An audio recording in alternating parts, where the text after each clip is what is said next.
ഇന്നത്തെ മത്സരം മുംബൈ ഇന്ത്യൻസിന് അതിനിർണായകമാണ്. വിജയിച്ചേ പറ്റൂ. പരാജയപ്പെട്ടു പോയാൽ 95% മുംബൈ പുറത്തായി. പിന്നീടുള്ള 6 മത്സരം വിജയിക്കുകയും വേണം, ബാക്കിയുള്ള ടീമിൻ്റെ റിസൾട്ട് ആശ്രയിക്കുകയും വേണം. അത് ഭയങ്കര പ്രയാസമായിരിക്കും. അപ്പോൾ ഇന്ന് ഏറ്റവും മികച്ച മത്സരം മുംബൈ പുറത്തെടുക്കണം. മുംബൈക്ക് ആശ്വസിക്കാനുള്ള കാര്യങ്ങൾ ഓപ്പണിംഗ് സ്ലോട്ടിലേക്ക് അവരുടെ എല്ലാമായ രോഹിത് ശർമ്മ വരുന്നതും, പിന്നെ സാനർ റൂൾഡ് ഔട്ടായി, പകരം മഹാരാജാണ്. പക്ഷേ മഹാരാജ് 11 ഇടം പിടിക്കില്ല, കാരണം വിൽ ജാക്സ് ഉണ്ട്. കഴിഞ്ഞ മത്സരത്തിൽ ജാക്സിനെ ഇറക്കാത്തത് വലിയ മണ്ടത്തരമാണ്.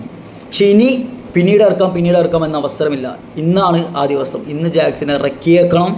ജാക്സ് ആ പെർഫോമൻസ് മുംബൈക്ക് വേണ്ടി കാഴ്ച വെച്ചേക്കണം, എങ്കിലേ ജയിക്കാൻ പറ്റൂ. കാരണം മറുഭാഗത്തുള്ളത് ചെറിയ ടീമല്ല, SRH, പാറ്റ് കമ്മിൻസിൻ്റെ SRH.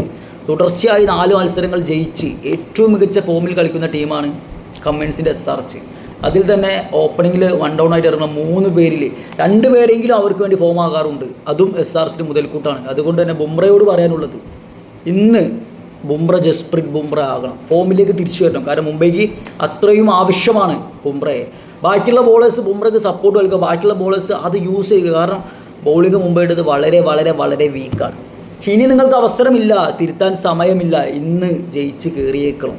പിന്നെ മുംബൈക്ക് വലിയ രീതിയിൽ പ്രഷറുണ്ട്. കാരണം ഇന്നത്തെ മത്സരം ഓൾമോസ്റ്റ് ഒരു ഡോർ ഡൈ പോലെയാണ്. SRHന് ഒരു പ്രഷറും ഇല്ല. ഇന്ന് ജയിച്ചാൽ പ്ലേ ഓഫിനോട് വളരെ അടുത്തേക്ക് എത്താനും കൂടി പറ്റും. ഭയങ്കര കോൺഫിഡൻസിൽ SRH വരിക. ഇനി പ്രഷർ ഉണ്ടെങ്കിൽ തന്നെ അവരുടെ ക്യാപ്റ്റൻ ആരാണെന്ന് പറയും, പാറ്റ് കമ്മിൻസാണ്. അതിനെന്ത് പ്രഷർ? അതുകൊണ്ട് തന്നെ ഇന്നത്തെ മത്സരം മികച്ച മത്സരമായിരിക്കും. 2 ടീമും ശക്തമായ ടീമുകളാണ്.